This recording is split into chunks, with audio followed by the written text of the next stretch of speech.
سورۃ صاد جو ہے اس کے نزول کا ایک خاص واقعہ ہے۔ مکہ مکرمہ میں نازل ہوئی، اس لحاظ سے یہ سورت مکیہ ہے۔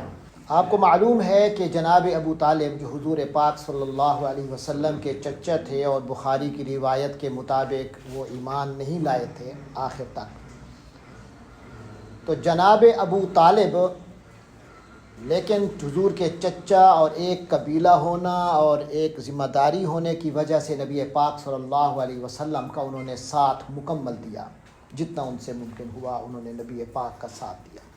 تو ایک مرتبہ قریش کا ایک وفد جناب ابو طالب کی خدمت میں حاضر ہوا اور عرض کی کہ آپ کا جو بھتیجا ہے نا، یہ ہمارے بتوں کو برا بھلا کہتے ہیں، یہ اگر ہمارے بتوں کو برا بھلا کہنا چھوڑ دیں تو ہم ان کو اجازت دیں گے کہ اپنے دین کے مطابق عمل کرتے رہیں، ہم ان کو تنگ نہیں کریں گے، بس یہ ہمارے بتوں کو برا بھلا کہنا چھوڑ۔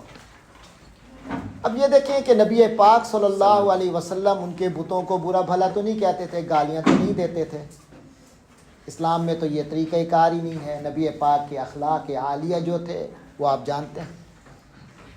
آپ صلی اللہ علیہ وسلم تو اس حقیقت کو بیان کرتے تھے کہ یہ جو پتھروں کے بت ہیں اور ان بتوں کے نام پہ تم جن کی پوجا کرتے ہو، وہ کسی کو نفع یا نقصان دینے کی قدرت نہیں رکھتے۔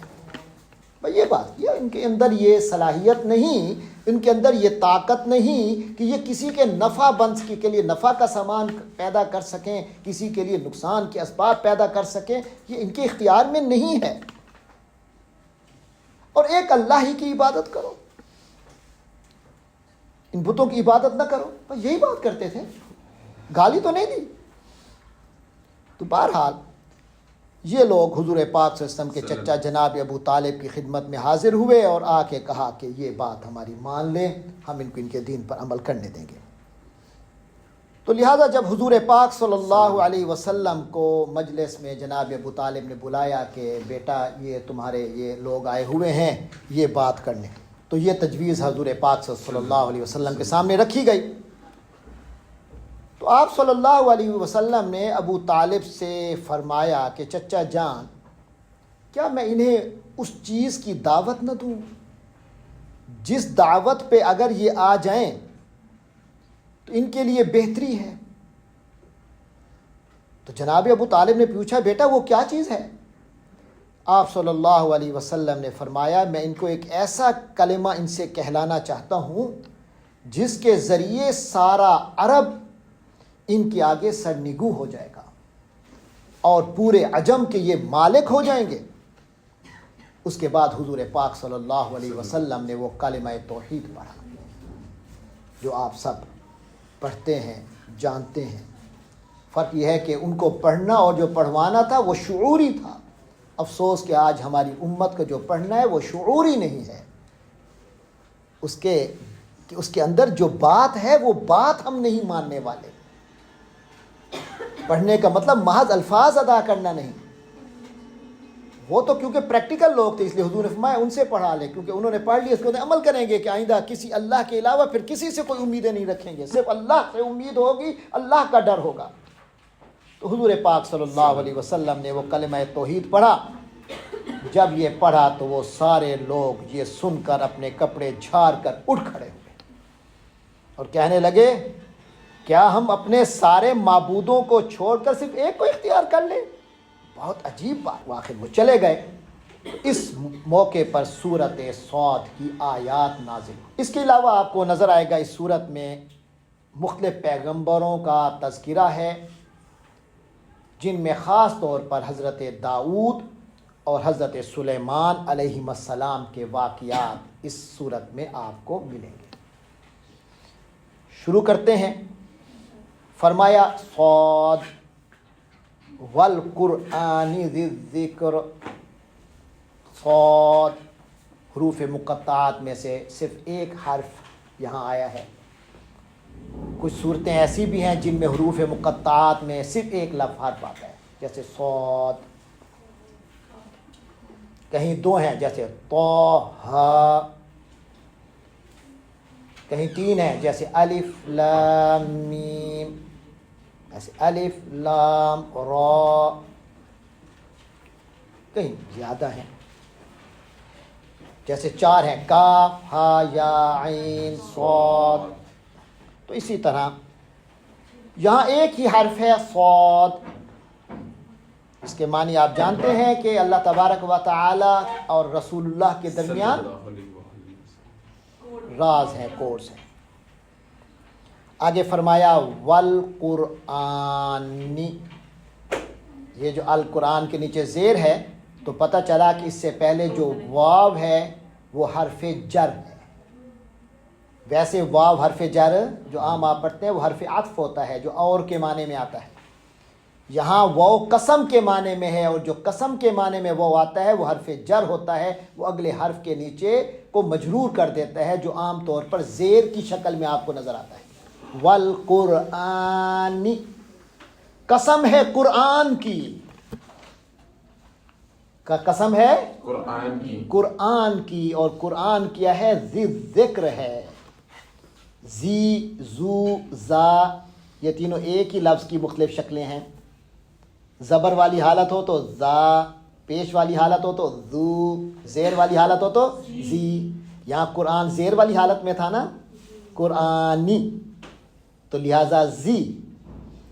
قسم ہے قرآن کی، زی جو والا ہے، کیا والا ہے؟ الذکر، نصیحت والا ہے. تو ہم ترجمہ کریں گے والقرآن ذی ذکر، قسم ہے نصیحت والے قرآن کی، نصیحت بھرے قرآن کی، اس قرآن کی جو نصیحتوں سے بھرا ہوا ہے. آپ لوگ جاتے ہیں ادھر ادھر پوچھتے ہیں جی ہمیں کوئی نصیحت کیجئے، ارے قرآن نہیں پڑھتے؟ نصیحتوں سے بھرا ہوا قرآن ہے. نصیحت حاصل کرنی ہے قرآن کی طرف آ جاؤ. تو نصیحت کون حاصل کرے گا؟ جس کا قرآن پر ایمان ہوگا، جس کا قرآن سے تعلق ہوگا، جس کا دل، جس کا دماغ قرآن سے جڑا ہوا ہوگا، جو قرآن کی جتنی باتیں پڑھ چکا ہے اس پر عمل کرتا ہوگا، تو اسے قرآن کے اور علم حاصل ہونا شروع ہو جائیں گے.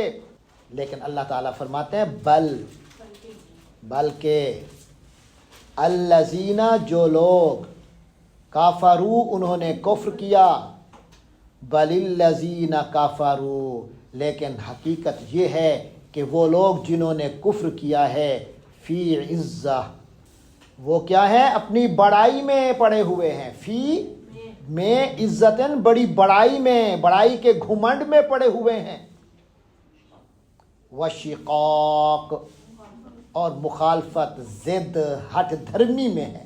یعنی 2 چیزیں ان کے لیے رکاوٹ بن رہی ہیں. کس چیز سے؟ کیا سمجھ آ رہا ہے ان 2 آیتوں سے؟ یعنی قرآن کی قسم جو نصیحتوں بھرا ہے، لیکن جو کافر ہیں وہ اپنی بڑائی کے گھمنڈ میں اور ہٹ دھرمی میں ہیں. کیا مطلب؟ یعنی قرآن جیسے نصیحت کے خزانوں سے فائدہ نہیں اٹھا رہے، اس کی وجہ ان کا تکبر ہے، اور اس کا وجہ ان کی ہٹ دھرمی ہے. جبکہ اللہ قرآن کی قسم اٹھا رہا ہے، کیونکہ میں نے بتایا تھا کہ اللہ خالق ہے، اللہ کسی چیز کی بھی قسم اٹھا سکتا ہے، اپنی کسی صفت کی قسم اٹھائے یا مخلوق کی قسم اٹھائے، لیکن مخلوق کے لیے سوائے خالق کے کسی کی قسم اٹھانا جائز ہے. تو اللہ جب کس چیز کی قسم اٹھاتا ہے تو اس کی ایک اہمیت دکھانے کی.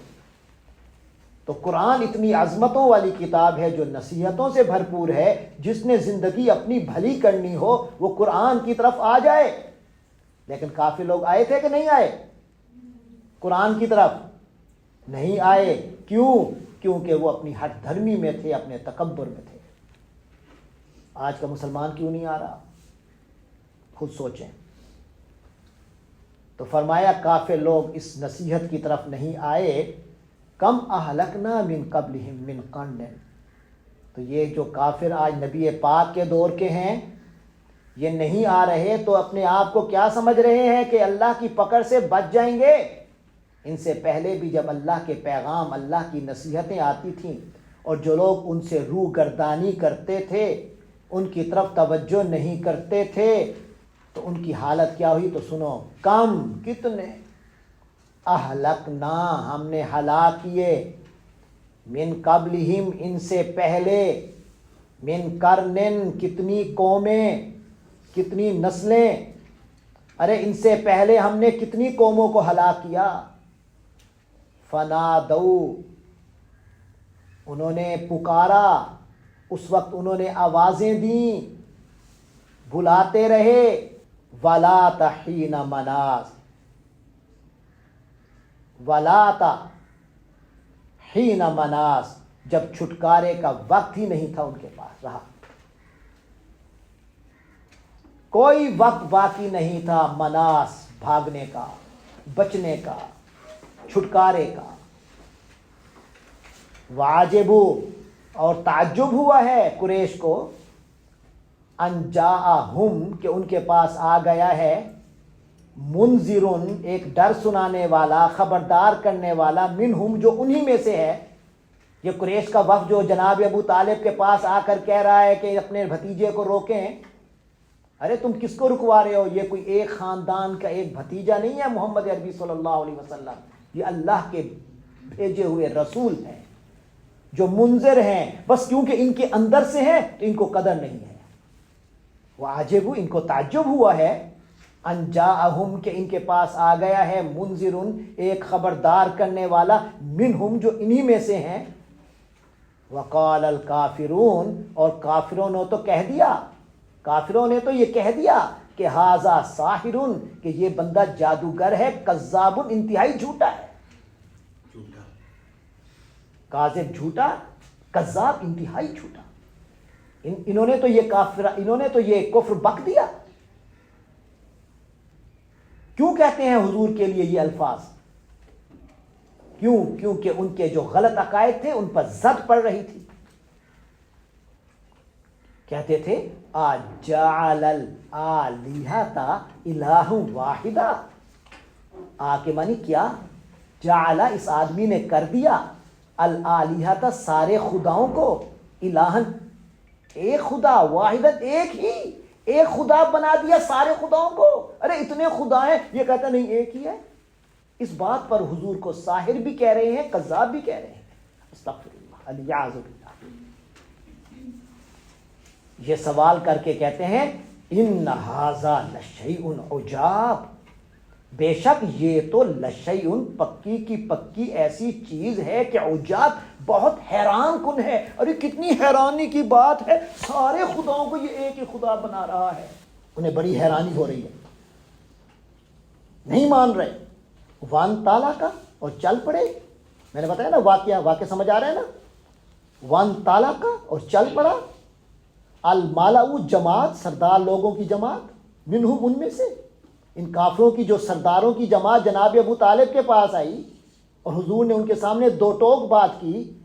تو جب یہ انہوں نے سن لیا کہ حضور نے کلمہ پڑھ لیا، فرمایا یہی کلمے پہ ہی ڈٹ کے رہنا ہے، تو چل پڑے. وان تالا کل مالؤ منہم، تو چلتا بنا، سردار لوگ یہ کہہ کر چلتے بنے، انمشو کہ چلو بھائی چلو، اب نہیں بیٹھنا، ان کے امشو چلو سارے، واسبرو اور تم لوگ ڈٹے رہو، علی آلہتکم اپنے خداؤں پر، اپنے خداؤں پر ان کی عبادت پر ڈٹے رہو. ان ھذا بے شک یہ، یعنی یہ جو نبی کہہ رہے ہیں، لشیء یراد، اس سے تو کچھ اور ارادے ہو رہے ہیں. یعنی یہ تو کہیں ہمارے بارے میں پتہ نہیں کیا کرنے کا ارادہ رکھتے ہیں، کچھ اور ارادے ہیں ان کے. تو یہ تو ہمیں ہمارے آبا کے دین سے ہٹا دیں گے. ما سمعنا، ہم نے تو نہیں سنا، بہذا ایسی کوئی چیز، فی الملت الآخرہ، پچھلے دین میں باپ دادا پردادا جھردادا لکڑدادا سب کا دین تھا، وہ سارے ایک نسل در نسل ہمارا دین چلا رہا تھا. ہم نے تو آج تک ایسی بات نہیں سنی. یہ بندہ نئی نئی باتیں کر رہا ہے کہ ایک خدا کی عبادت کرو. ان ھذا الا اختلاق، اللہ سے پہلے جو ان آتا ہے اس کا معنی کیا ہوتا ہے؟ نہیں. کہنے لگے ان ھذا نہیں ہے یہ، الا مگر اختلاق، گھڑی بات لگتی ہے، گھڑی ہوئی بات. اس نے خود اپنی طرف سے نا گھڑنا شروع کر دیا باتوں کو. انزل علیہ الذکر من بیننا. ہاں اب جی اللہ نے کہا نا کہ ان کو نصیحت سے کس چیز نے روک رکھا تھا؟ ہٹ دھرمی اور گھمنڈ نے، بڑائی کے. اب بڑائی کا گھمنڈ دیکھیں وہ کس انداز میں آ رہا ہے. انزلہ کیا نازل ہوا، علیہ اس پر، الذکر نصیحت. اچھا اے وڈے آدمی نے انہیں تو نصیحت نازل ہوندے نے، من بیننا ہمارے اندر سے، ہم بڑے لوگ ہیں، اپنے آپ کو سمجھتے ہیں ہم بہت بڑے لوگ ہیں، اس یتیم بچے پر نازل ہوئے ہیں۔ بل ہم فی شک من ذکری، یہ جو ان کے سوچیں تھیں، یہ جو ان کی باتیں تھیں، ان کے بارے میں اللہ فرماتے ہیں بلکہ یعنی اصل بات یہ ہے کہ ہم وہ لوگ فی شک میں مبتلا ہیں، من ذکری میری نصیحت کے بارے میں۔ یہ ان کے جتنے اعتراضات ہیں سب فضول ہیں، اور کیوں ہیں؟ کیونکہ انہیں اللہ تبارک و تعالیٰ کے وحی اور رسول اللہ پر یقین نہیں، شک میں پڑے ہوئے۔ بلکہ یعنی اصل بات یہ ہے، اللہ فرماتے ہیں مزید اصل بات یہ ہے کہ لما، ابھی تک ایسا نہیں ہوا کہ یذوقو وہ چکھتے، لما یذوقو ابھی تک انہوں نے چکھا نہیں ہے، عذاب بھی میرا عذاب انہوں نے ابھی تک چکھا نہیں ہے، کیونکہ میرے عذاب کو ابھی تک انہوں نے دیکھا نہیں، ابھی تک میرا عذاب کا مزہ انہوں نے چکھا نہیں، اس لیے یہ جان بوجھ کے شک میں پڑے بھی رہیں گے اور مزید گھمنڈی ہوتے بھی جائیں گے اور رسول اللہ کی تکذیب اور جھٹلانے کا عمل کرتے ہی رہیں گے، جب تک لاتوں کے بھوت باتوں سے اصل میں مانتے نہیں ہیں نا۔ جب اللہ کا عذاب کا کوڑا نہیں ان کو لگے گا تو اس وقت تک انہوں نے ایسے ہی رہنا ہے، ورنہ کوئی اور دلیل تو ان کے پاس ہے۔ اللہ فرماتے ہیں یا عندہم ان لوگوں کے پاس خزائن بڑے خزانے ہیں، رحمت ربی کا تیرے رب کی رحمت کے،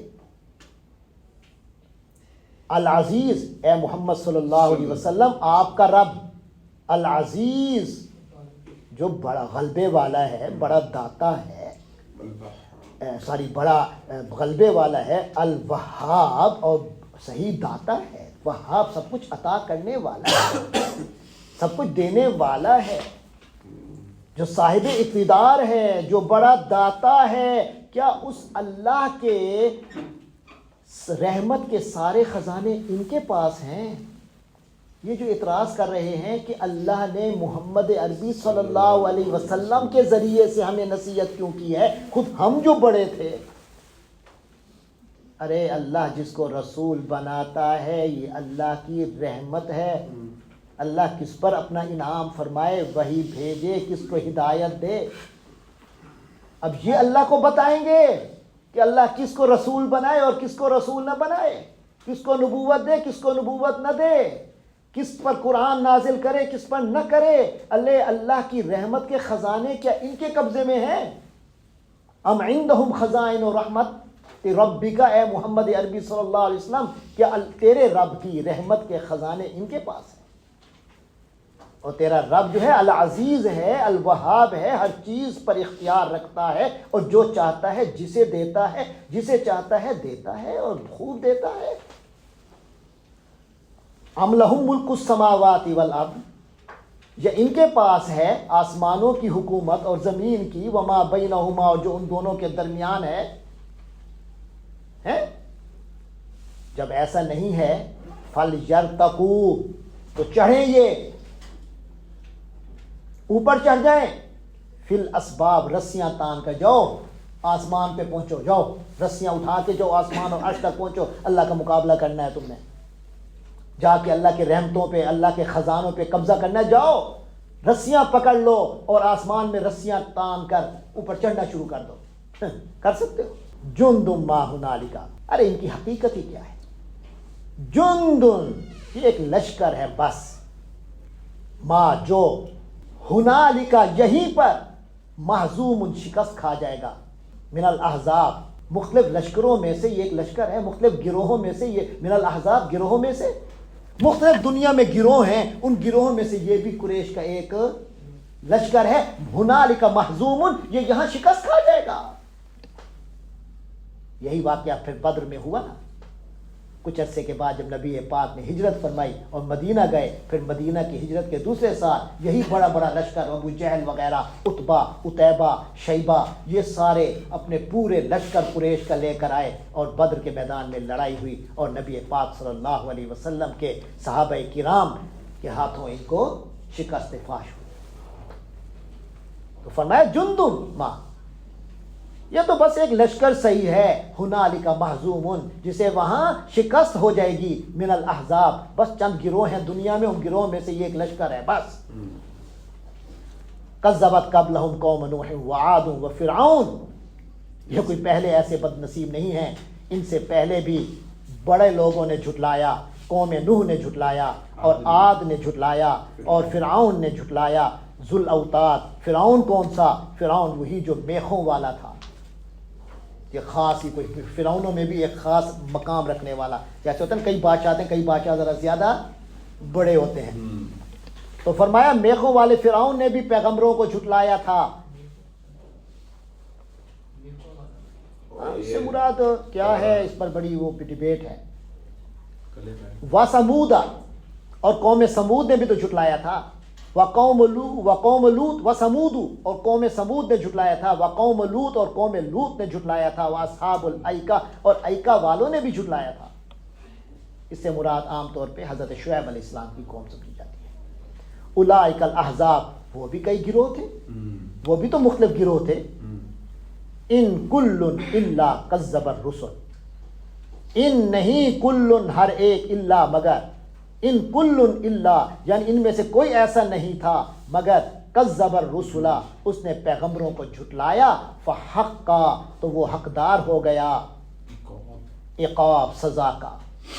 عقابی، اللہ فرماتے ہیں میرے عذاب اور میری سزا کا بجا طور پہ وہ حقدار ہو گیا. حق کا لہل، حق کا بھی عقاب، اس پر عقاب نازل ہو گیا، ثابت ہو گیا. حق کا کہ معنی ثابت ہو گیا میری سزا، یعنی نازل ہو گئی، یہ بات حقیقت بن گئی کہ ان پر میری سزا آئی تھی. وما ينظر هؤلاء الا صيحة واحدة، وما، اور نہیں، ینظر انتظار کر رہے، ہؤلاء یہ لوگ جو حضور آپ صلی اللہ علیہ وسلم کو جھٹلا رہے ہیں، انہیں کسی چیز کا انتظار نہیں ہے، الا صیحۃ واحدۃ، بس ایک چنگھاڑ کا انتظار ہے. کیا مطلب؟ قیامت کا. صیحۃ واحدۃ، ایک چنگھاڑ کا انتظار ہے. مالہا، نہیں ہوگا اس چنگھاڑ میں، یعنی قیامت کے آنے میں، سور پھونکنے کی آواز میں، من فواق، کوئی بھی وقفہ نہیں ہوگا. یہ نہیں کہ انہیں پہلے مہلت دی جائے گی، رک جاؤ بھائی اللہ کی طرف سے قیامت آنے والی ہے، بس اب تیاری کر لو. نہیں، جو تیاری کا کہنا تھا وہ اللہ کے رسول نے کہہ دیا ہے، ابھی سے تیاری کرو. اب کیا اچانک کس وقت چنگھاڑ آ جائے کوئی پتہ نہیں. لوگ کلاسیں پڑھ رہے ہیں، اس وقت چنگھاڑ آ جائے، وہ کس وقت سور پھونکا جائے کوئی پتہ نہیں. لیکن کافروں کو اس بات سے بھی ڈرایا جائے قیامت سے تو اور بھی ڈھیٹ بن جاتے ہیں. وقالو، اور یہ تو کہتے ہیں، ربنا، اے ہمارے پروردگار، عجل، ذرا جلدی کر دے، لنا، ہمارے لیے، قطنا، ہمارا حصہ. یہ جو ہمارا حصہ ہے نا، من قبل یوم الحس، یعنی عذاب جو ہمارے اوپر آنا ہے جلدی نازل کرتے. اتنے ڈھیٹ ہو گئے. قبل یوم الحساب، روز حساب سے پہلے ہی جلدی دے دے. کیا روز حساب آئے گا؟ اللہ تو پوری دنیا کا حساب لے گا، ہمیں پہلے ہی دے دے عذاب. یہ حالت ہے ان کی ڈھیٹ بن کے. اور جو اتنا ڈھیٹ بن کے جواب دے رہا ہو، یہ بتائیں کہ سننے والے کو کتنی تکلیف ہوتی ہے جو ان کو راہ ہدایت دکھا رہا ہے. راہ ہدایت دینے والے کو کتنی تکلیف ہوتی ہوگی. اللہ تعالیٰ رسول پاک کو فرماتے ہیں، اس پر اے پیغمبر صبر کیجیے، الا، پر، ما یقولون، جو یہ کہہ رہے ہیں. یہ جو کہہ رہے ہیں اس پر آپ صبر فرمائیے. وذکر، اور آپ یاد کیجئے، عبدنا، ہمارے بندے داؤد، حضرت داؤد علیہ السلام کا ذرا تذکرہ دیکھیے، ان کو ذرا یاد کیجئے. ذل عید، یہ زا میں نے بھی بتایا تھا، زی والقرآن ذی ذکر آیا تھا. میں نے بتایا زا، زو، زی تینوں والا کے معنی دیتے ہیں. اگلے لفظ کا والا، جیسے ذی ذکر کے معنی ذکر والا. اب ذل عید کے معنی ہاتھوں والا. عید جو ہے یہ ید کی جمع ہے، ید ہاتھ کو کہتے ہیں. ذل عیدی، ہاتھوں والا. تو زو، زا، زی کے معنی والا ہے، پیش والی حالت میں ہو تو زو، زبر والی حالت میں وہ کلمہ ہو تو زا، اور اگر زیر والی حالت میں مجرور ہو تو کیا؟ زی. اب یہاں زبر والی حالت میں، کیونکہ داؤد ہے نا، تو حضرت داؤد کے جو لفظ داؤد منصوب ہے زبر کی حالت میں ہے، تو انہی کے بارے میں بات آ رہی ہے تو زا. یعنی ان سے بدل ہے. ذا والے، العید ہاتھوں والے. اس سے کیا مراد ہے؟ حضرت داؤد ہاتھوں والے. سارے مرد ہاتھوں والے ہوتے ہیں، سارے انسان ہوتے ہیں ہاتھوں والے، تو ان کا خاص خطاب ہاتھوں والے اللہ اس لیے کہہ رہا ہے کہ بہت طاقتور، انتہائی طاقتور، کہ انہوں نے ہاتھ سے وہ کام کیے ہیں جو بہت حیران کن ہیں. اتنا طاقت تو تھی کہ لوہے کو یوں اس کی شکل بناتے تھے جیسے آپ لوگ کچھ بنانے کے لیے موم کو آپ فارمیٹ اس کا بناتے ہیں، موم کو گیا، اور آپ لوہے کو اس طرح مختلف شکلوں میں ڈھال لیتے تھے. تو یہ طاقت ہے. تو اس لیے اللہ تعالیٰ نے ان کے بارے میں فرمایا داود ذل عید، ہاتھوں والے داؤد، یعنی انتہائی طاقتور، جو بڑے طاقتور تھے. اللہ فرماتے ہیں ہمارے بندے داؤد علیہ السلام کو یاد کیجئے، ان کا تذکرہ کیجئے جو بڑے طاقتور تھے. انہ اواب، بے شک وہ یعنی حضرت داؤد اواب تھے. اواب کے معنی خوب لو لگائے ہوئے تھے اپنے اللہ سے، ہر وقت اپنے اللہ کے دھیان میں رہتے تھے. یہ طاقتیں ایسے نہیں ملتی، اللہ کے دھیان میں ہوتے تھے. انا سخرنا الجبال معہ، صرف ایسے نہیں کہ ان کے ہاتھوں میں طاقت تھی. حضرت داؤد کا اور کمال دیکھیے. اور اللہ سے لو کیسی لگاتے تھے، ان کی لو کو پرندے محسوس کرتے تھے، پہاڑ محسوس کرتے تھے. اللہ کے ذکر میں اس طرح بیٹھتے تھے اور ایسی لو لگاتے تھے، ایسے اللہ کے ذکر میں منہمک ہوتے تھے، اور ایسی سر اٹھتی تھی آپ کے اس سر سے پہاڑ مسحور ہو جاتے، پرندے مسحور ہو جاتے. اللہ فرماتے ہیں انا سخرنا الجبال معہ، ہم نے تو سخرنا لگا دیا تھا، مسخر کر دیا تھا، یعنی لگا دیا تھا الجبال پہاڑوں کو، معہ اس کے ساتھ. وہ جو ذکر کرتے تو پہاڑ بھی یسبحنا، ساتھ ہی تسبیح کرتے اللہ کی. جیسے آپ دیکھیں نا کوئی بندہ بہت اچھی آواز میں کچھ کہہ رہا ہو تو خود آپ کے اندر سے بھی ایک جذبہ پیدا ہوتا ہے، آپ بھی وہی گنگنانے لگ جاتے ہیں. ہوتا ہے کہ نہیں؟ تو ایسے حضرت داؤد علیہ السلام اللہ کے ذکر میں اس قدر لگتے تھے، لو لگا کر، توجہ دے کر، کہ خود پہاڑ بھی ان کے ساتھ وہی تسبیح کا ترانہ پڑھنے لگتے تھے. بالعشیش، اور یہ کام ان کا شام کو بھی ہوتا تھا، والاشراق، اور سورج کے نکلتے وقت بھی ہوتا تھا. شام اور سورج نکلتے وقت حضرت داؤد جب اللہ کا خاص ذکر کرتے تھے اس وقت پہاڑ بھی آپ کے ساتھ تسبیح میں مگن ہو جاتے. والطیر، والطیرہ، اور وہ جو تسبیح کا کام ہوتا تھا، حضرت داؤد جو تسبیح فرماتے تھے ساتھ پہاڑ شامل ہو جاتے تھے. والطیرہ، اور پرندے بھی اوپر جو اڑتے اڑتے وہاں پہنچتے وہ بھی وہیں کھڑے ہو جاتے. محشورہ، حشر کا لفظ سنا ہے نا؟ حشر کے معنی کہیں سے لے کر جمع کر دینا، کہیں سے لے کر آنا اور کہیں اکٹھا کر دینا. تو محشورہ، وہ پرندے بھی ادھر ادھر سے اکٹھے ہو کر وہاں جمع ہو جاتے. کل لہو اواب، یہ سب لہو حضرت داؤد کے ساتھ مل کر اواب، خوب اللہ کا کو یاد کرتے، اللہ کی تسبیح کرتے، خوب ذکر کرتے تھے. یہ حضرت داؤد تھے اللہ کے ذکر میں کس قدر مگن. اللہ نے ہاتھ کی طاقت کتنی دی. اور یہ دیکھو تم کیا سمجھتے ہو جو لوگ اللہ کے ذکر میں اور عبادت میں لگے رہیں وہ دنیا نہیں چلا سکتے؟ تو سنو، وشددنا، اللہ کہتے ہیں ہم نے بڑی مضبوط کر دیا ملکہ، اس کی ملک کو، اس کے سلطنت کو. اللہ نے انہیں بادشاہت دی اور بادشاہت بھی بڑی مضبوط. وآتیناہ الحکمۃ، اور ہم نے تو اس کو حکمت بھی عطا فرمائی، دانائی بھی کمال کی عطا فرمائی. وفصل الخطاب، اور فصل یعنی فیصلہ کن، الخطاب گفتگو کا سلیقہ بھی عطا فرمایا. وشددنا ملکہ وآتیناہ الحکمۃ وفصل الخطاب، اللہ نے یہ نعمتیں حضرت داؤد کو عطا فرمائی. ان کا تذکرہ کیجیے نا. دیکھو اللہ تعالیٰ ہمیں کیا درس دے رہے ہیں کہ اللہ والوں اور خاص طور پہ انبیاء جن کا کنفرم ہے کہ وہ اللہ والے ہیں، ان کے تذکرے پڑھا کرو، ان کا تذکرہ کیا کرو اپنی محفلوں میں. آگے فرمایا وَهَلْ أَتَاكَ نَبَأُ الْخَصْمِ، ایک خاص واقعہ ہوا تھا حضرت داؤد علیہ السلام کے دور میں۔ اللہ فرماتے ہیں وحل، اور کیا، عطا کا نبا، خبر، اے نبی کیا آپ کے پاس وہ خبر آئی، خبر پہنچی، الخصم، ایک مقدمے کی، ایک جھگڑے کی یعنی مقدمے کی، ایک کیس آیا تھا، اس کی خبر کیا آپ کو ملی ہے؟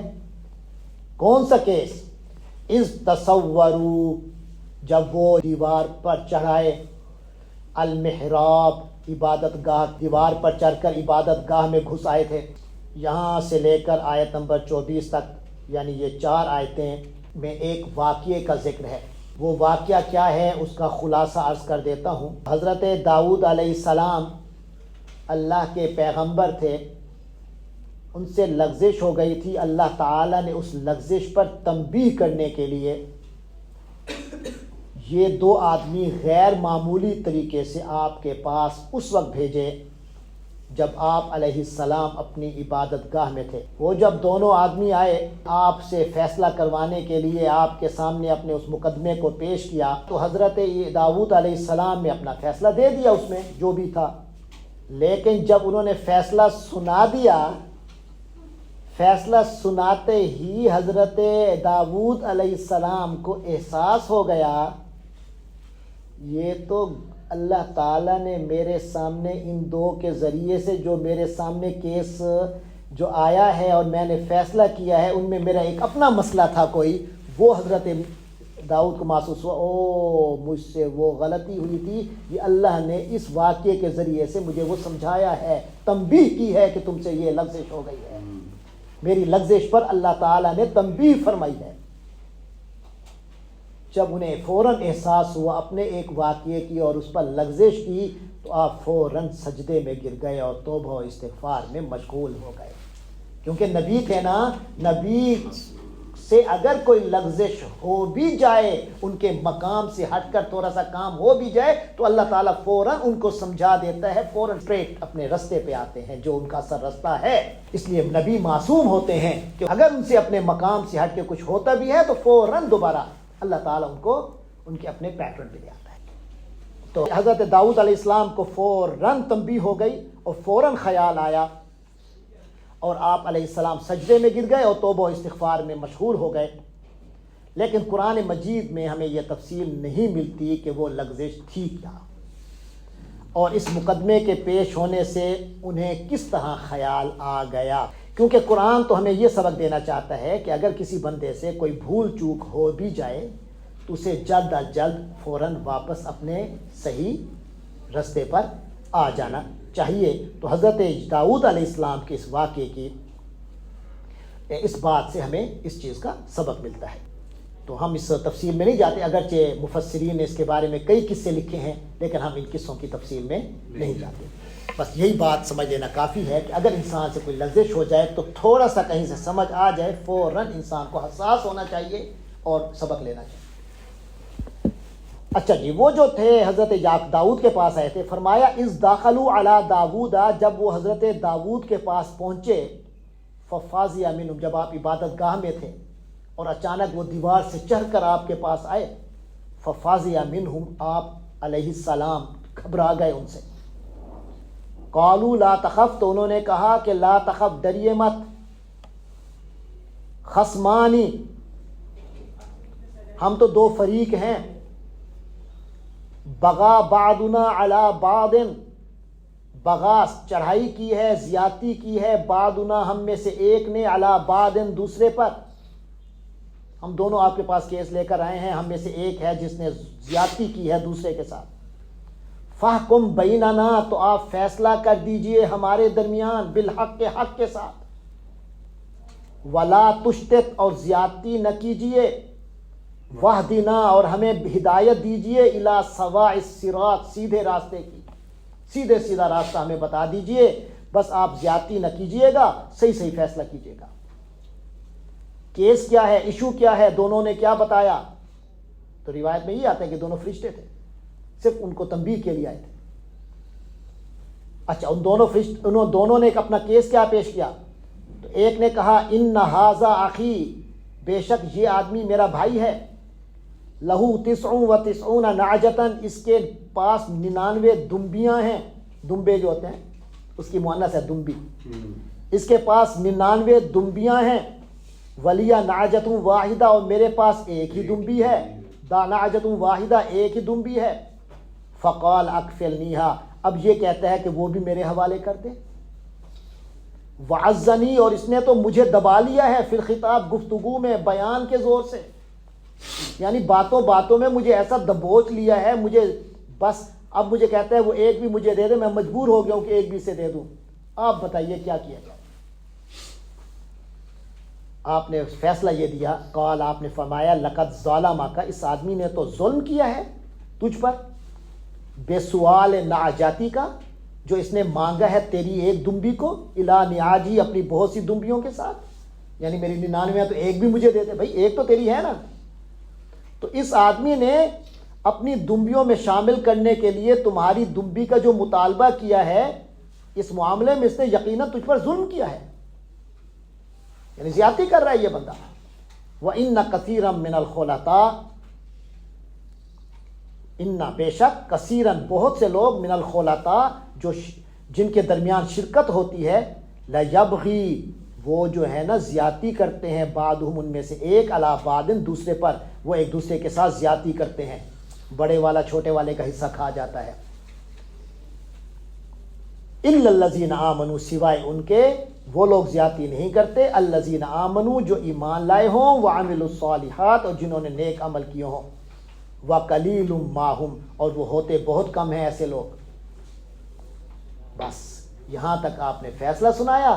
آگے اللہ کہتے ہیں وَظَنَّ داود، اور داود کو فوراً خیال آیا، انما فتناہ، کہ ہم نے اس کی آزمائش کی ہے، فاستغفر ربہ، تو اس نے اپنے پروردگار سے خوب معافی مانگی، وخر، اور وہ جھک گیا، راکعاً، رکوع کرتے، راکعاً، وخر، اور گر گیا، راکعاً، جھکتے ہوئے، جھک کر سجدے میں گر گئے، واناب، اور اللہ سے لو لگا لی، فوراً اللہ سے لو لگا لی، نیچے گر کر اللہ کے حضور جھک کر سجدے میں چلے گئے، خرا، نیچے جھک گئے، راکیاں، جھکتے ہوئے پوری طرح نیچے گر جانا گئے، یعنی سجدے میں چلے گئے، واناب، اور اللہ سے لو لگا لی، اپنے اللہ سے سلسلہ جوڑ لیا، انہیں فوراً احساس ہوا کہ مجھ سے غلطی ہوئی تھی، وہ اللہ میاں مجھے دکھا رہے ہیں۔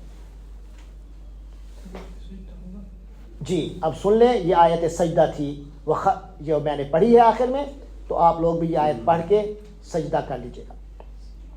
فغفرنا لہ ذالک، اور بس یاد رکھیے کہ سننے والے پہ بھی سجدہ ہوتا ہے جیسے پڑھنے والے پر ہے۔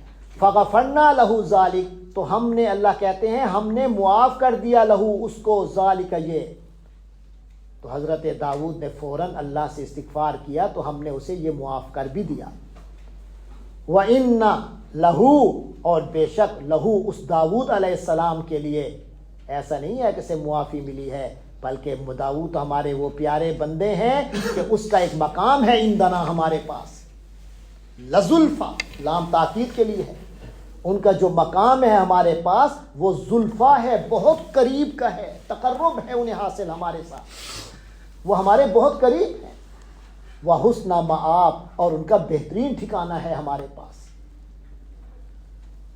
یا داود، اللہ نے فرمایا اے داود، انا جعلناک خلیفۃ فی الارض، یقیناً ہم نے آپ کو زمین میں خلیفہ بنایا ہے، فاحکم بین الناس بالحق، آپ لوگوں کے درمیان برحق فیصلہ کیا کیجئے، ولا تتبع الہویٰ، اور اپنی خواہش پر مت چلیے، نفسانی خواہش کے پیچھے نہ چلیے، فَيُضِلَّكَ عَن سَبِيلِ اللَّهِ، ورنہ وہ نفسانی خواہش تو آپ کو بھٹکا دے گی اللہ کے رستے سے۔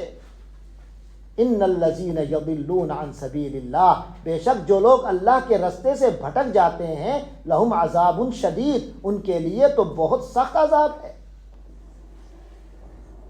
بما، کیونکہ، نسو، ایسے لوگ بھول گئے، یوم الحساب، حساب کے دن کو، وما خلقنا السماء والارض وما بینہما باطلا، اور ہم نے آسمان و زمین اور جو ان کے درمیان میں ہے کسی چیز کو نہیں بنایا باطلا فضول، کسی چیز کو ہم نے فضول پیدا نہیں کیا۔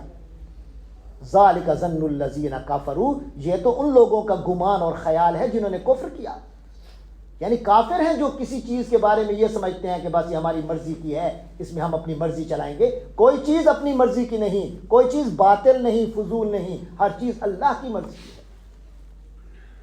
فویل للذین کفروا، کافر جو اپنی زندگی کو فار گرانٹیڈ سمجھ رہے ہیں، اپنے پاس اللہ کی نوازشوں کو فار گرانٹیڈ سمجھ رہے ہیں، فرمایا فویل للذین کفروا، تو ان کافروں کے لیے ہلاکت ہے، تباہی ہے، من النار، آگ سے، دوزخ کی شکل میں بڑی تباہی ہے ان کے لیے کھڑی ہوئی ہے سامنے ان کے۔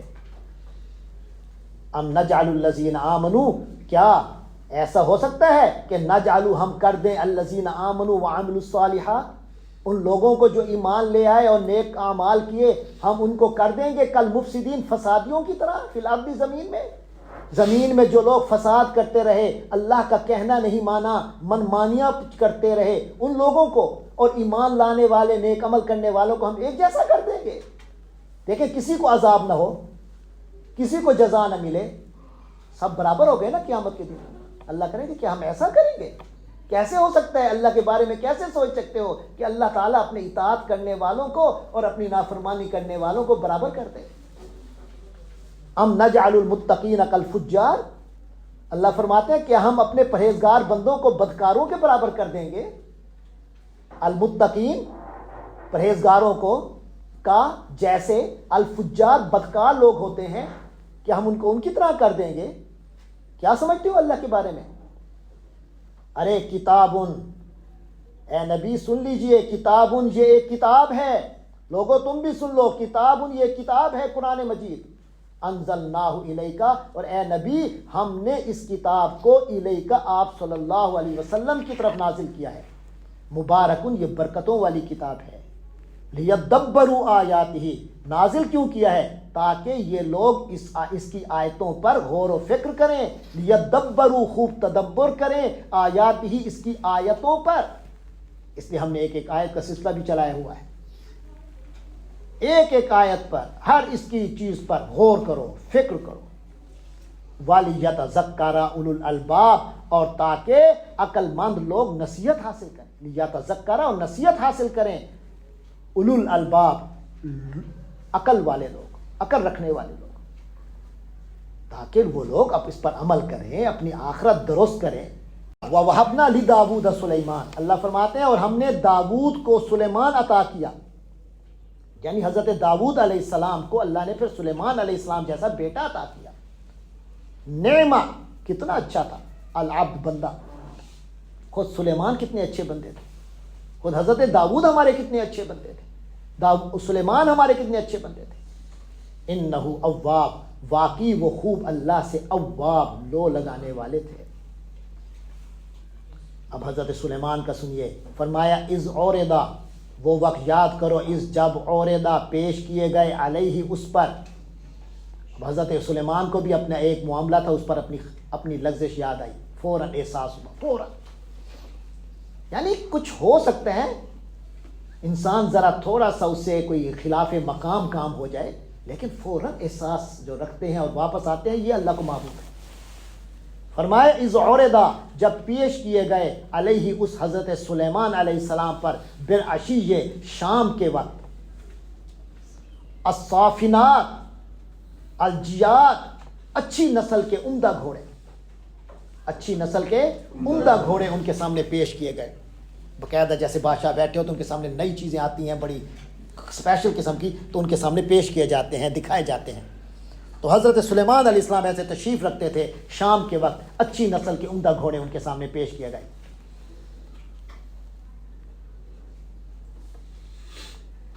فقالا، تو انہوں نے کہا، انی احببت، بے شک میں نے پسند کیا، حب الخیری، خیر کے معنی اچھائی کے ہیں، اور کبھی کبھی اس کا معنی قرآن مجید میں دولت کے معنی میں بھی آتا ہے۔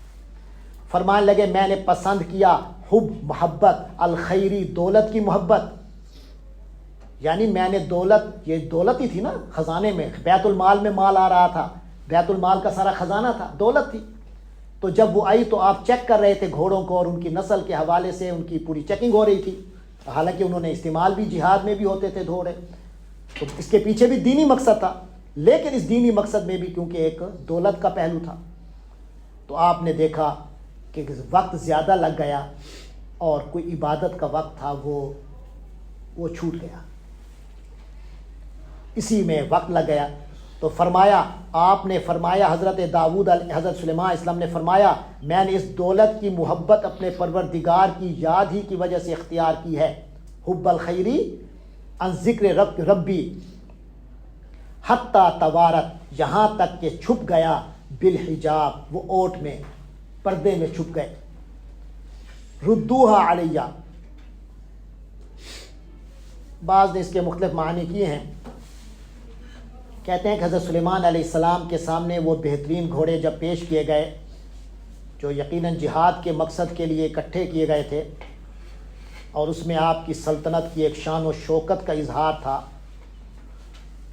تو آپ نے جب ان کا معائنہ فرمایا تو یہ شان و شوکت آپ کو اللہ تعالیٰ کی یاد سے غافل نہ کر سکی، بلکہ آپ نے فرمایا کہ مجھے اس دولت سے محبت اس لیے نہیں ہے کہ اس لیے میرے دبدبے کا اظہار ہوتا ہے، بلکہ اس لیے ہے کہ یہ جہاد کے لیے تیار کیے گئے ہیں، اور جہاد اللہ تعالیٰ کی محبت میں کیا جاتا ہے۔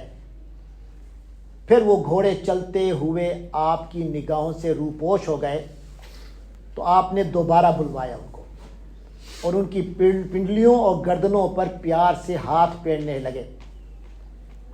اس واقعے کا ذکر فرما کر قرآن کریم نے یہ سبق دیا ہے کہ انسان کو دنیا کی دولت یا عزت و شوکت حاصل ہو تو اسے مغرور ہونے کے بجائے اللہ تعالیٰ کی یاد سے مغرور ہونے اور اللہ تعالیٰ کی یاد سے غافل ہونے کی بجائے اللہ تعالیٰ کا شکر ادا کرنا چاہیے، اور اسے ان کاموں میں استعمال کرنا چاہیے جو اللہ تعالیٰ کے حکموں کے مطابق ہو۔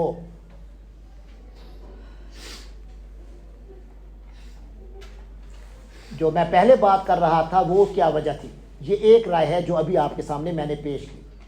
جو پہلے میں بات کر رہا تھا، وہ جو میں کہہ رہا تھا کہ تھوڑا سا ان سے کچھ عبادت کا معاملہ قضا ہو گیا، وہ اصل میں ایک روایت ہے،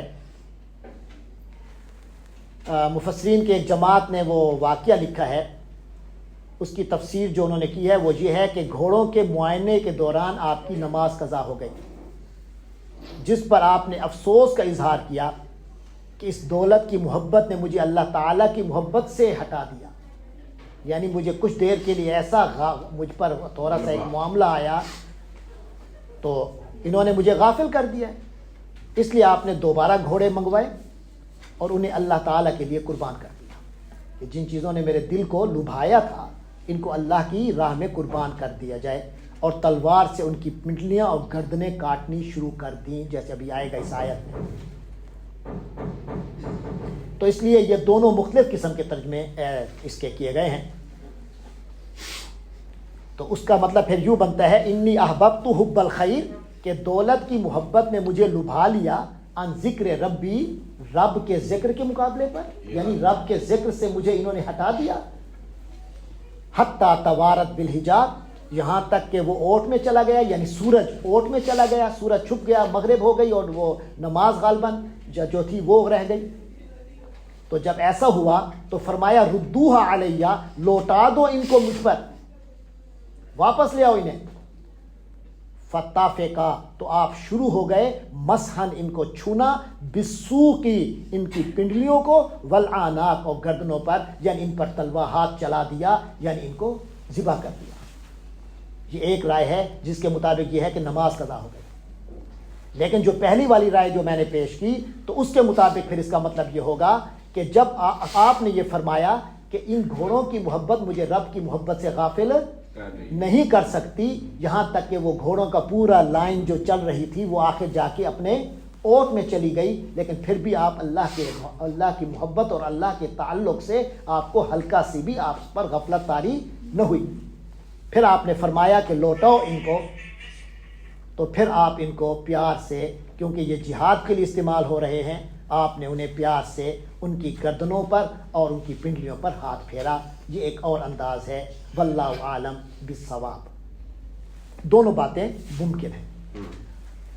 وَلَقَدْ فَتَنَّا سُلَيْمَانَ، اللہ فرماتے ہیں اور ہم نے سلیمان کی آزمائش کی. وَأَلْقَيْنَا عَلَىٰ كُرْسِيِّهِ، اور وہ آزمائش کیا تھی وہ سن لو.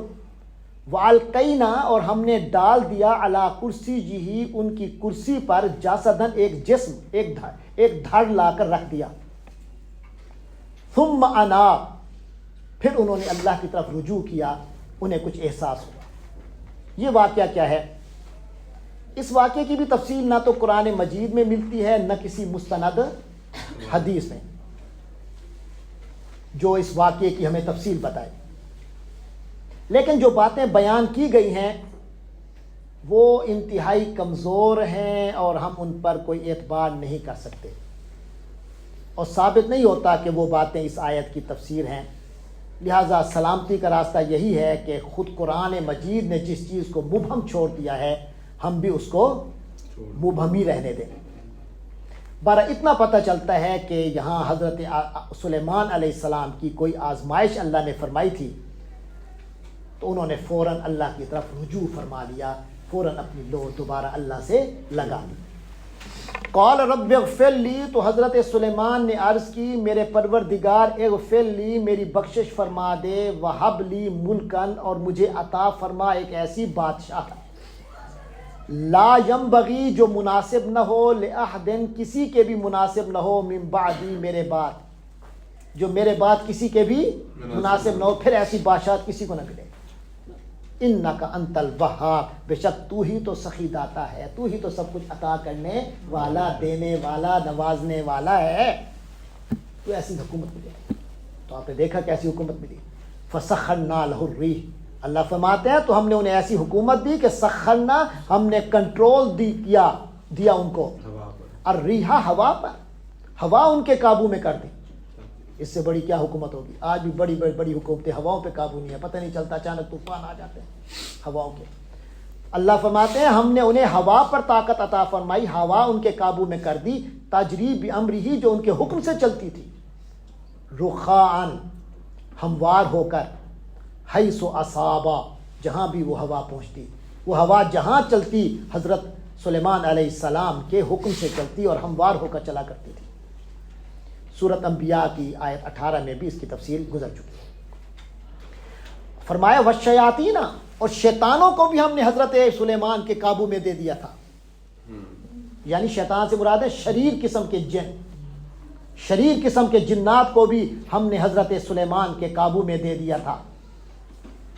کل بنائن، جس میں ہر قسم کے بنا یعنی مزدور، معمار، مستری تھے جو چیزیں بناتے ہیں. وغواص، اور ہر قسم کے غوطہ خور تھے جو سمندروں میں غوطے لگا کے ان کے لیے چاندی اور زیورات لے کے آتے تھے، ہیرے اور چاندی اور جو پتھر، قیمتی پتھر ہیں. وآخرین، اور کچھ اور جنات بھی تھے حضرت سلیمان کی خدمت میں پیش ہوتے تھے. کئی تو تعمیر کا کام کرتے تھے، کئی سمندروں میں غوطے لگاتے تھے. وآخرین، اور ان کے علاوہ بھی کئی تھے. مقرنین، جو جکڑے ہوئے تھے، جن کو ہر وقت حضرت سلیمان قید رکھتے تھے، فی الاسفاد، زنجیروں میں. یہ جو جنات تھے حضرت سلیمان علیہ السلام کے لیے، ان کی حکومت کے لیے خدمات انجام دیا کرتے تھے. ان کی تفسیر سورۃ سبا میں گزری ہے. یہاں یہ اضافہ ہے کہ وہ غوطے لگا کر سمندر سے موتی اور ہیرے وغیرہ لے کر نکلا کرتے تھے. اور جو جنات کوئی زیادہ ہی شریر تھے تو لوگوں کو ان کی شرارتوں سے محفوظ رکھنے کے لیے ان سے کام تو لیا جاتا تھا، لیکن ان کو جکڑ کے رکھا جاتا تھا کہ لوگوں کو نقصان نہ پہنچائے. تو یہ اللہ تعالیٰ نے حضرت سلیمان علیہ السلام کو بڑی حکومت دی، ایک بڑی طاقتور حکومت دی تھی.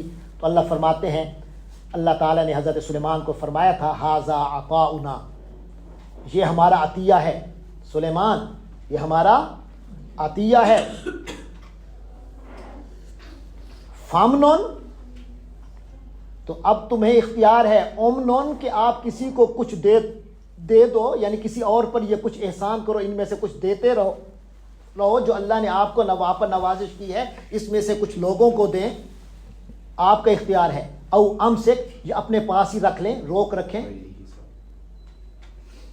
بغیر حساب، آپ پر کوئی حساب کی ذمہ داری نہیں ہے.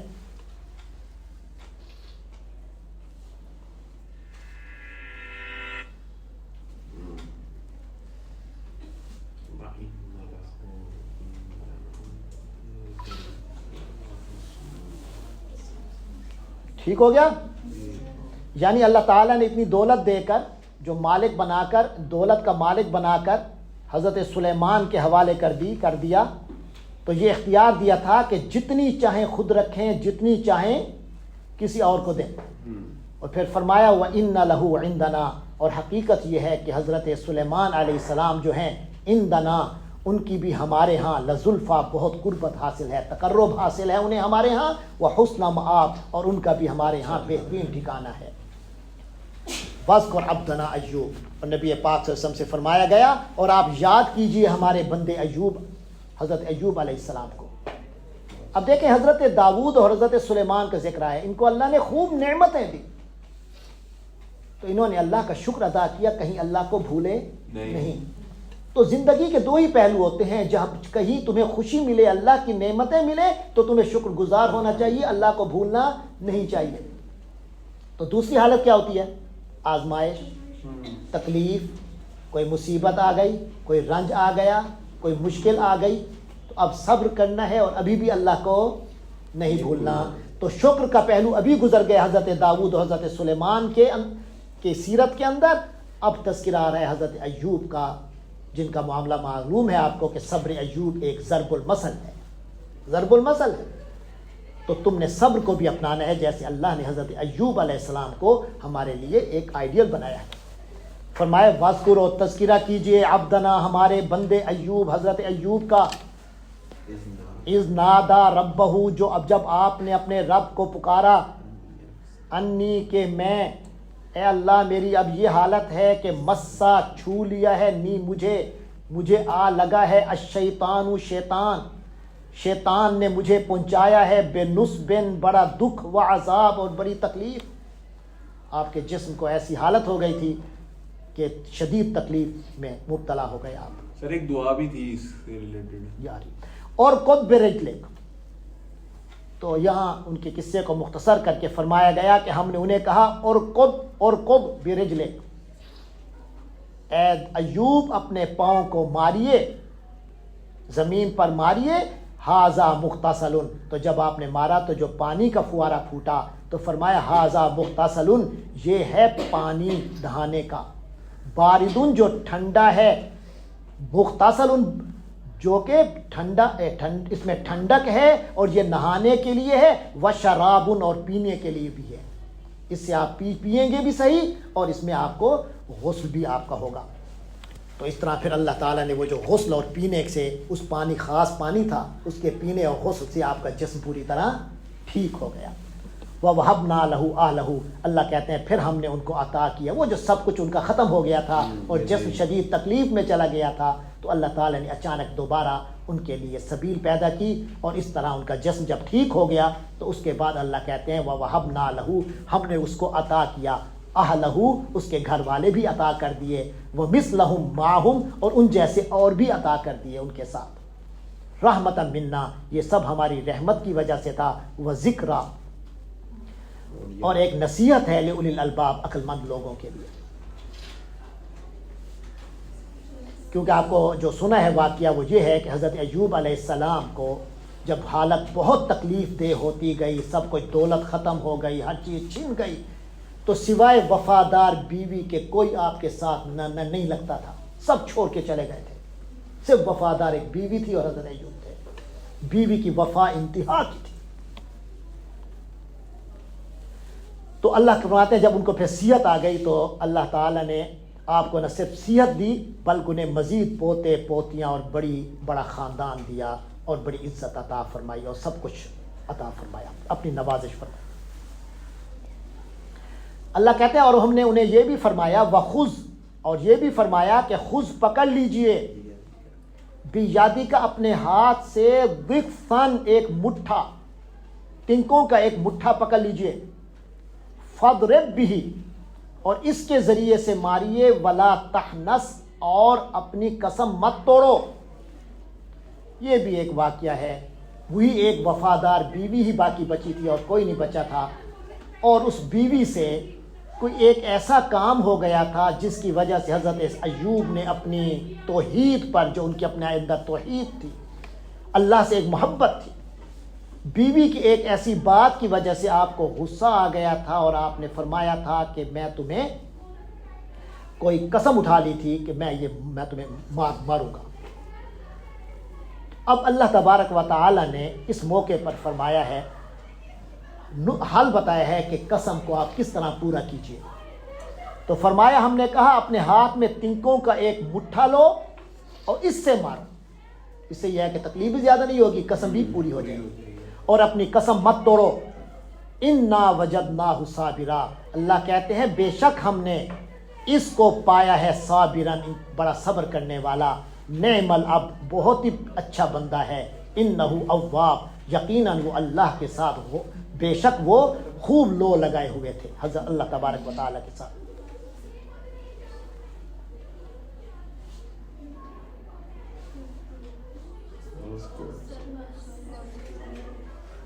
وَاذْكُرْ عَبْدَنَا، اللہ کہتے ہیں اور تذکرہ کیجئے، یاد کیجئے عبادنا، ہمارے بندوں کا.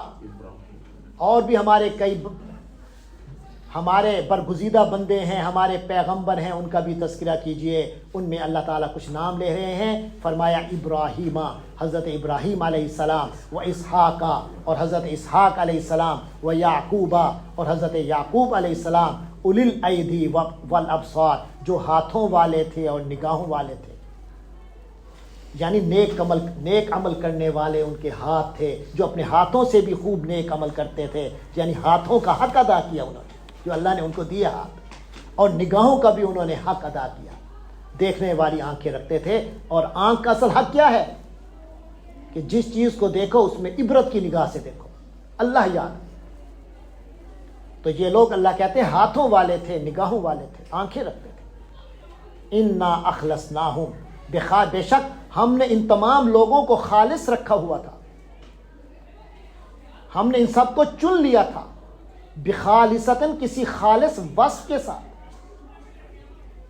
ذکر الدار، جو آخرت کے گھر کی یاد تھی، جو ان کو ہمیشہ رہتی تھی. وَإِنَّهُمْ عِنْدَنَا، اور بے شک وہ لوگ ہمارے ہاں لَمِنَ الْمُصْطَفَيْن، ہمارے ہاں چنے ہوئے تھے. الاخیار، اور بہترین لوگوں میں سے تھے. وَاذْكُرْ اسماعیل وَالْيَسَعَ وَذَا الْكِفْلِ، اور یاد کیجئے، تذکرہ کیجئے حضرت اسماعیل علیہ السلام کا، اور حضرت یسع کا، اور حضرت ذوالکفل کا. وَكُلٌّ مِّنَ الْأَخْيَارِ، یہ سب لوگ بہترین لوگوں میں سے تھے. ہَذَا ذِکْرٌ، یہ سب کچھ ایک نصیحت کا پیغام ہے. وَإِنَّ لِلْمُتَّقِينَ لَحُسْنَ مآب، اور یقین جانو کہ متقی لوگوں کے لیے ہی لحسن مآب، آخرت کے بہترین ٹھکانے ہیں. آخری ٹھکانے کی بہترین، یعنی انہی کے حصے میں آئیں گے. جنات عدن، اور یہ آخرت کے جو ٹھکانے ہیں یہ جنتیں ہیں. عدن، بسے رہنے کے لیے، رہائشی جنتیں ہیں. مفتحتاً لہم الابواب، جن کے دروازے مفتحتاً کھلے ہوئے ہوں گے، لہم، ان لوگوں کے لیے، الابواب، دروازے. متکئین فیہا، جہاں یہ لوگ تکیے لگائے ہوئے ہوں گے. یدعون فیہا، اور ان جنتوں میں بیٹھ کر مانگیں گے. بفاکیۃ، میوے، کثیرۃ، بہت، وشراب، اور مشروبات، کھانے پینے کی ان کے پاس اعلیٰ کوالٹی کی چیزیں ہوں گی، جو مانگیں گے فوراً پیش ہوں گے. وعندہم، اور ان کے پاس قاصرات، ایسی ہوں گی جنہوں نے فوکس کیا ہوگا، ایسی عورتیں ہوں گی جنہوں نے فوکس کیا ہوگا اطرف، نگاہوں کو، جن کی نگاہیں فوکس ہوں گی، یعنی صرف اپنے مردوں پر ہی ان کی نگاہیں مرکوز ہوں گی. اطراب، اور جو ہم عمر ہوں گی.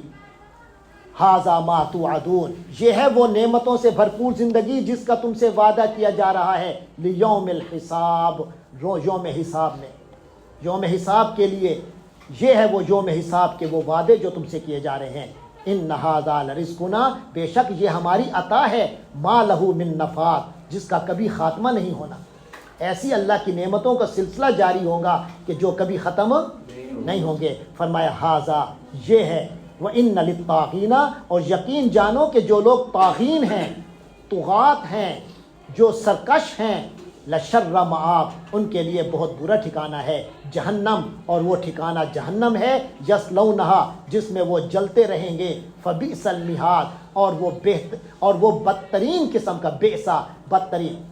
اس سے پہلے آپ نے لفظ پڑھا نعمہ، کیا بہترین، کیا ہی اچھا، اور بیسا کیا ہی گندا، المہاد بچھونا ہے، ہاذا یہ، فلیذوقوہ تو نے کہا فلیذوقوہ تو وہ لوگوں، ان لوگوں کو چکھنا ہے، حمیم کھولتا ہوا پانی، وغساق اور پیپ، وآخر اور دوسری چیزیں، من شکل ہی اس طرح کی، ازواج جو جوڑا جوڑا ہوگی، یعنی اور ان طرح طرح کی چیزوں کا بھی انہیں تکلیف اٹھانی پڑے گی جو اسی کھولتے ہوئے پانی اور پیپ کی طرح تکلیف دہ ہوں گے۔ اور یہ جو کافر ہیں فرمایا ہاذا فوجن، جب یہ اپنے پیروکاروں کا آتا دیکھیں گے نا جہنم میں، خود بھی جہنم میں پڑے ہوئے ہوں گے، تو جب وہ اپنے پیروکاروں کو آتا دیکھیں گے فرمایا ہاذا فوجن، یہ ایک اور لشکر ہے، مقتحم جو گھسا چلا آ رہا ہے، معکم تمہارے ساتھ، کافرو، لا مرحبا بہم ان کو کوئی، لا مرحبا بہم ان کو کوئی ویلکم نہیں ہے بلکہ پھٹکار ہے، انہم صالو النار یہ سب آگ میں جلنے والے ہیں، صالو جلنے والے ہیں، النار آگ میں، قالو تو یہ آنے والے کہیں گے، بل انتم لا مرحبا بکم، جہنم کا نقشہ کھینچا جا رہا ہے کہ جو لوگ جہنم میں آلریڈی پڑے ہوں گے، جب ان کے پاس نئے لوگ آئیں گے تو جہنم والے کیا کہیں گے، بدبختو تم بھی آ گئے، پہلے یہاں ہم مصیبت میں پھنسے ہوئے ہیں۔ وہ اس طرح ہوگا جہنم کی پوزیشن کہ جتنے اور لوگ آئیں گے اس کی وجہ سے جلن میں اور اضافہ ہوگا، ایندھن بنے گا، وہ بھی ایندھن بنے گا نا، تو ایندھن جتنا بڑھتا جاتا ہے باغ عورتیں، تو جو ہی ایک اور لشکر آئے گا انہیں کہیں گے بدبختو تم بھی آ گئے، ہمیں اور ذلیل کرنے۔ تو جو آ رہے ہوں گے وہ کیا کہیں گے، قالو وہ کہیں گے، بل انتم بلکہ تم بدبخت، لا مرحبا بکم تمہیں کوئی مرحبا نہیں، تم پر ہی پھٹکار ہو، انتم تم ہی تو وہ بد نصیب ہو، قدمتموہ لنا تم ہی تو ہمیں اس جگہ پہ لے آئے ہو، تم ہی تو یہ مصیبت ہمارے آگے لے آئے ہو، فبئس القرار یہ تو بہت برا ٹھکانہ ہے، قالوا ربنا پھر وہ اللہ تعالیٰ سے کہیں گے یہ سارے، ربنا اے ہمارے پروردگار، من قدم لنا ھذا جو آدمی بھی قدم لنا لے آیا ہے ہمارے لیے، ھذا یہ مصیبت، فزدہ تو اس کو زیادہ دے، عذاب دے، ضعفاً دوہرا عذاب دے، فی النار آگ میں، یعنی ایک دوسرے کے لیے بد دعائیں کرتے رہیں گے، یا اللہ ہم میں سے جو جس کو لے آیا نا اس کو دگنا عذاب دے، وقالو اور ایک دوسرے سے کہیں گے، مالنا ارے کیا ہو گیا، لا نرا رجالا اس جہنم میں ہم وہ لوگ نہیں دیکھ رہے، کننا نعدہم جن کو ہم شمار کرتے تھے، من الاشرار گندے لوگوں میں، ارے جنہیں ہم کہتے تھے یہ بڑے گندے لوگ ہیں، بدبخت لوگ ہیں، وہ تو یہاں جہنم میں ہمیں نظر نہیں آ رہے۔ اس سے مراد ان کے وہ مسلمان ہیں جن کو یہ کافر دنیا میں برا سمجھتے تھے اور ان کا مذاق اڑاتے تھے، تو وہ کیونکہ مسلمان تھے، اللہ والے تھے، یہ انہیں برا سمجھتے تھے، انہیں وہ یہاں نظر نہیں آئیں گے، تو کہیں گے کیا وجہ ہے وہ نظر نہیں آ رہے، اتخذناہم سخریا تو وہاں سوچنے پہ مجبور ہو جائیں گے، آ کے معنی کیا، اتخذنا ہم نے بنایا، ہم ان کو، تو سوچیں گے کیا ہم نے ان کا سخریجن ہم نے ان کا مذاق بنایا تھا، ناحق مذاق کرتے تھے، ام زاغت یا پھر ہل گئی ہیں، غلطی ہو گئی ہے، ٹیڑھی ہو گئی ہیں، انہم ان سے، الابصار نگاہیں، یعنی وہ ہمیں نظر نہیں آ رہے، ہمیں بس آنکھیں ان کو نہیں دیکھ پا رہی، یا کوئی ہم نے ان کا مذاق غلط اڑایا تھا۔ ان ذالک لحق یقیناً یہ حق ہوگا، اللہ فرماتے ہیں بے شک یہ جو بتایا جا رہا ہے کہ جہنم میں تمہیں یہ سزائیں ہوں گی، ان ذالک لحق بے شک یہ سب حق ہے۔ کیا حق ہے؟ تخاصم یہ باہمی جھگڑا کرنا، اہل النار آگ والوں کا، دوزخ والے آپس میں بھی جھگڑیں گے، یعنی کتنا گندا ماحول ہوگا کہ پہلے عذاب ہے اور پھر آپس میں بھی جھگڑا ہے، جبکہ جنت والوں کا آپ نے دیکھا کہ وہاں رحمتیں اور نعمتیں ہیں، اور اگر کسی کے دنیا میں آپس میں اختلاف تھے بھی صحیح، وہاں اللہ سب کے دلوں کو صاف کر دے گا اور آپس میں ان کی محفلیں جمیں گی، محبت کی باتیں ہوں گی۔ لیکن فرمایا یہ جو جہنم والے ہیں ان کا آپس میں جھگڑا ہوگا۔ قل انما انا منذر، اے نبی آپ فرما دیجئے یقیناً میں تو ڈر سنانے والا ہوں، وما من الہ، اور کوئی معبود نہیں ہے الا اللہ الواحد القہار، سوائے اللہ کے جو ایک ہے، قہار ہے، بہت زبردست ہے، سب پر غالب ہے۔ رب السماوات والارض، جو تمام آسمانوں اور زمین کا رب ہے، وما بینہما، اور جو کچھ ان کے درمیان میں ہے، العزیز، اور وہ ہر قسم کے اقتدار کا مالک ہے، الغفار، اور بہت بخشنے والا ہے۔ کل آپ فرما دیجئے ہوا نبع عظیم، یہ ایک عظیم حقیقت ہے، یہ ایک عظیم حقیقت کا اظہار ہے، خبر ہے، انتم عنہ موردون، تم لوگ اس سے منہ موڑ رہے ہو۔ ما کان لی من علم بالملأ الاعلی، اور فرما دیجئے ما کان علی، مجھے نہیں ہے من علم، کوئی علم، بالملأ الاعلی، عالم بالا کی باتوں کا، اوپر کے عالم کی باتوں کا مجھے علم نہیں ہے۔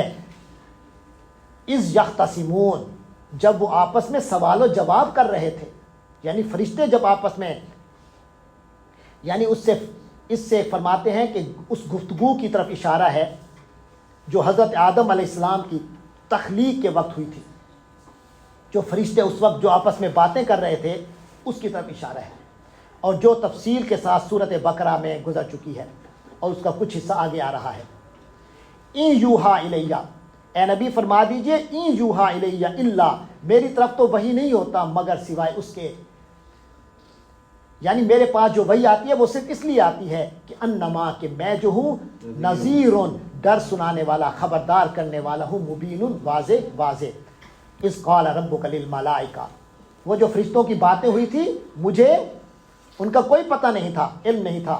اذ قال ربک، جب تیرے رب نے کہا، للملائکۃ، اے محمد صلی اللہ علیہ وسلم، جب آپ کے رب نے فرشتوں سے کہا تھا، انی خالق، بے شک میں تو تخلیق کر رہا ہوں، بشرن، کسی انسان کو، من طین، اور گارے سے، ایک انسان پیدا کر رہا ہوں گارے سے۔ فَإِذَا سَوَّيْتُهُ، پھر جب میں اس کو پوری طرح بنا لوں، وَنَفَخْتُ فِيهِ مِن رُوحِي، اور اس میں میں اپنی روح پھونک دوں، فَقَعُوا، تو تم لوگ گر جانا، لہو، اس کے لیے، ساجدین، سجدہ کرتے ہوئے، فَسَجَدَ الْمَلَائِكَةُ كُلُّهُمْ أَجْمَعُونَ، تو ان سب کے سب فرشتوں نے اللہ کے حکم کے مطابق حضرت آدم کو، وہ جو اللہ نے گارے سے انسان تخلیق فرمایا، اس کو سب نے کے سب نے سجدہ کیا، الا ابلیس، سوائے ابلیس کے، استکبارہ، اس نے تکبر کیا، وکان من الکافرین، اور وہ کافروں میں شامل ہو گیا۔ جیسے آج قریش نبی پاک کے ساتھ کا انکار کر رہے ہیں تکبر کی وجہ سے، اور کفر اختیار کر رہے ہیں، ابلیس نے بھی اسی طرح کفر کیا تھا تکبر کی وجہ سے۔ قال یا ابلیس، اس نے یعنی اللہ نے کہا، اے ابلیس، ما منعک، کس نے تیرے لیے رکاوٹ پیدا کی، کس نے تجھے منع کیا، ان تسجدا، کہ تو سجدہ کرے، لما خلقت بیدیا، جس کو میں نے اپنے دونوں ہاتھوں سے بنایا، استکبرتا، کیا تو نے تکبر کیا، ام کنت من العالین، یا تو کوئی اونچی ہستیوں میں سے ہے، اپنے آپ کو بڑا اونچا سمجھتا ہے۔ قال انا خیر منہ، تو ابلیس نے کہا، انا خیر، میں تو بہتر ہوں، منہ، اس سے، یعنی تو نے اس کو کیوں خلیفہ بنایا ہے، خلیفے کا حقدار تو میں تھا۔ جیسے قریش والے کہہ رہے تھے کہ اللہ نے اس نبی کو کیوں رحمت سے نوازا ہے، قرآن نازل کیا ہے، اپنا ذکر نازل کیا ہے، ہمیں کیوں نہیں کیا، بالکل وہی بات۔ تو فرمایا، بتایا جا رہا ہے کہ ابلیس والے رستے پہ تم چل رہے ہو۔ قال انا خیر منہ، ابلیس کہنے لگا میں تو اس سے بہتر ہوں، خلقتنی من نار، اے میرے مولا تو نے مجھے آگ سے پیدا کیا، وخلقتہ من طین، اور تو نے اس کو گارے سے پیدا کیا، تو نے ہی تو اس کو مجھے آگ سے اور اس کو گارے سے پیدا کیا، تو نے تو مجھے بہتر بنایا تھا، تو اب اس کو خلیفہ بنا دیا، یعنی مانتا تھا کہ تو نے بنایا۔ اس بیوقوف سے پوچھنا چاہیے تھا، یہ بھی تو اللہ ہی بنا رہا ہے۔ قالا، اللہ نے فرمایا، فخرج منہا، بس تو یہاں سے نکل جا، فإنک رجیم، کیونکہ تو مردود ہے، وإن علیک لعنتی، اور یقیناً تیرے اوپر میری لعنت ہے، الی یوم الدین، قیامت تک کے لیے، جس کی وجہ سے توبہ کی توفیق بھی نہیں ہوئی۔ قالا، کہنے لگا، ربی، اے میرے پروردگار، فانذرنی، چلو تو پھر مجھے ایک مہلت تو دے، الی یومی، اس دن تک کی، یبعثون، جب یہ تمام لوگ دوبارہ زندہ کیے جائیں گے۔ قال، اللہ نے فرمایا، فإنک من المنذرین، بے شک تو مہلت دیے ہوں میں سے ہے، ٹھیک ہے، یہ تجھے مہلت مل گئی، قیامت تک تو بھی رہے گا۔ الا یوم، ایک ایسے دن تک، الوقت جس کا جو وقت ہے، المعلوم متعین ہے، یعنی ایک متعین وقت کے دن تک تو بھی رہے گا۔ قال فبعزتک، تو وہ کہنے لگا اے اللہ پس تیری عزت کی قسم، لأغوینہ، اے اللہ میں تیری عزت کی قسم کھا کر کہتا ہوں، لأغوینہم، اب تو نے مجھے مہلت دی ہے نا، لأغوینہم، اب میں ان کو ہمیشہ گمراہ کرتا رہوں گا، اجمعین، سب کے سب لوگوں کو میں بہکاتا رہوں گا۔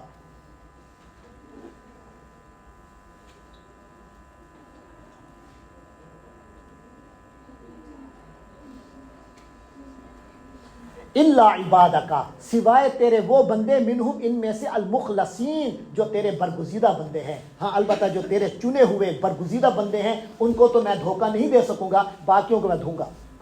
قال، اللہ نے فرمایا، فالحق کو، پس سچی بات یہ ہے، والحق کا اقول، اور میں جو بات کرتا ہوں وہ سچی ہی ہوتی ہے، اور میں سچی بات ہی کہتا ہوں۔ اور سچی بات کیا ہے؟ لَأَمْلَأَنَّ جہنم، میں بھی جہنم کو بھر دوں گا، من کا، تجھ سے، وَمِمَّن تَابِعَکَ، اور اس سے جو تیری پیروی کرے گا، منہم، ان میں سے، اجمعین، سب کے سب کو میں جہنم میں ڈالوں گا اور جہنم کو بھر دوں گا تم سے۔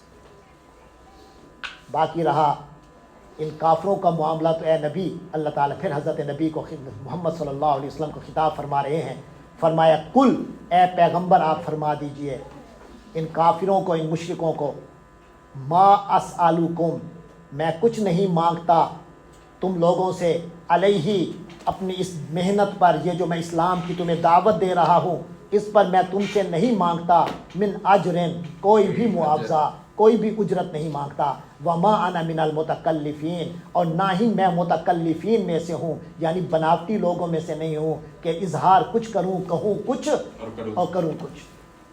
میں جو کہہ رہا ہوں یہی حق ہے، اور میں خود اپنے آپ کو اسی طرح ہی رکھتا ہوں۔ ان ہوا، نہیں ہے وہ سب کچھ، یعنی جو تمہارے سامنے آ رہا ہے، الا، مگر، ذکرن، یہ سب نصیحت ہے، للعالمین، تمام جہانوں کے لیے۔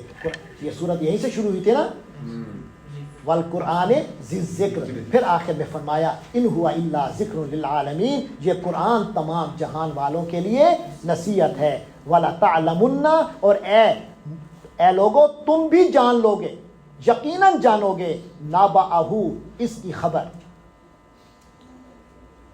تمہیں اس کا حال معلوم ہو جائے گا، بعد حین، ایک وقت کے بعد، کچھ عرصے کے بعد تم سب کو یہ حقیقت معلوم ہو جائے گی کہ قرآن ایک بہت بڑی نصیحت تھا، جس کو ہمیں جو توجہ دینی چاہیے تھی، کیا ہم نے توجہ دی کہ نہیں دی، اس کا احساس تمہیں ہوگا، لیکن اس وقت پھر تمہارے ہاتھ میں اختیار نہیں ہوگا۔ جب تک اختیار ہے اسی وقت یہ احساس کر کے اپنے اختیار کے ساتھ قرآن کو پکڑ لو، قرآن کی نصیحت سے فائدہ اٹھاؤ۔ اللہ تبارک و تعالیٰ آپ کو، مجھے، ہم سب کو قرآن سے فائدہ اٹھانے والا بنائے۔ وآخر دعوانا الحمدللہ رب العالمین۔